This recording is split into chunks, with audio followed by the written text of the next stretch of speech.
Hello guys, I am Ramkrishna Panda welcoming you all for another video session of 9 This is our chapter 2.4 where we are completing about major component of PLC. जैसे कि 2.3 में हम PLC के basic देखे थे उसी का continuation हम इस सेशन में मेजर कंपोनेंट्स के डिटेल्स के बारे में देखेंगे। First component CPU Central Processing Unit. So Central Processing Unit is a microprocessor system that contains the system memory and is the PLC decision making unit. The CPU monitor the input and make decision based on instruction held in its program memory. The CPU performs relay operation, counting operation, timing operation, data comparison and sequential operation तो इतने सारे operation CPU ही अकेला कर लेता है जो PLC का advantages है. So this is a snapshot of our CPU where program are downloaded into it. Second component इसका input module. Input module are that connect with field input. जो फील्ड के इनपुट होते के साथ हमको कनेक्ट क्या करते हैं उसको इनपुट मॉड्यूल कहा जाता है. It is of two types, that is digital or discrete input. Second, analog input. A digital input is an input that is either in an on or off condition. Example, push buttons, toggle switches, limit switches, proximity switches, etc.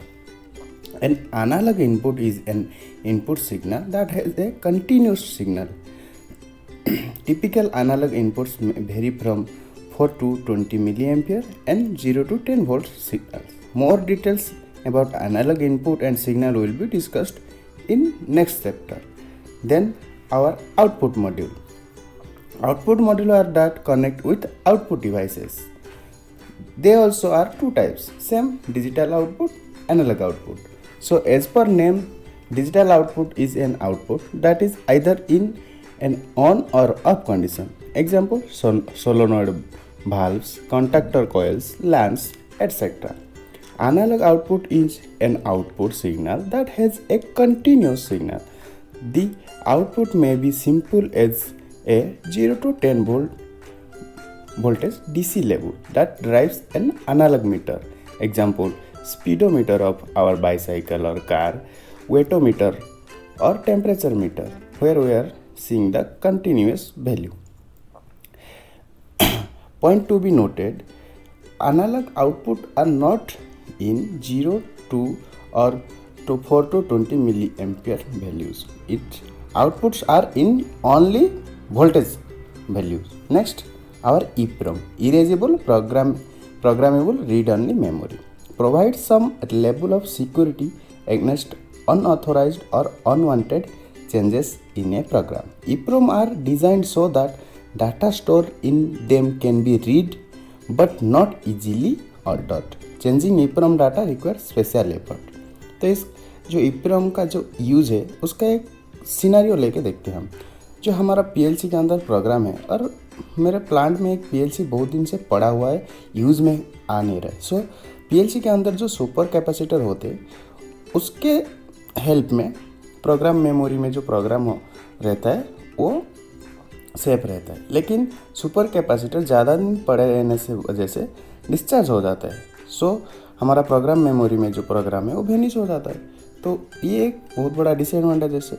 इस problem को outcome करने के लिए EEPROM use किया जाता है. तो EEPROM के अंदर जो प्रोग्राम जो रहता है वो इजीली इरेज नहीं होता है. सो हमारा प्रोग्राम EEPROM के अंदर सेफ रहता है.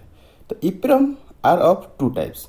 First, UV EEPROM, that is ultraviolet erasable programmable read-only memory.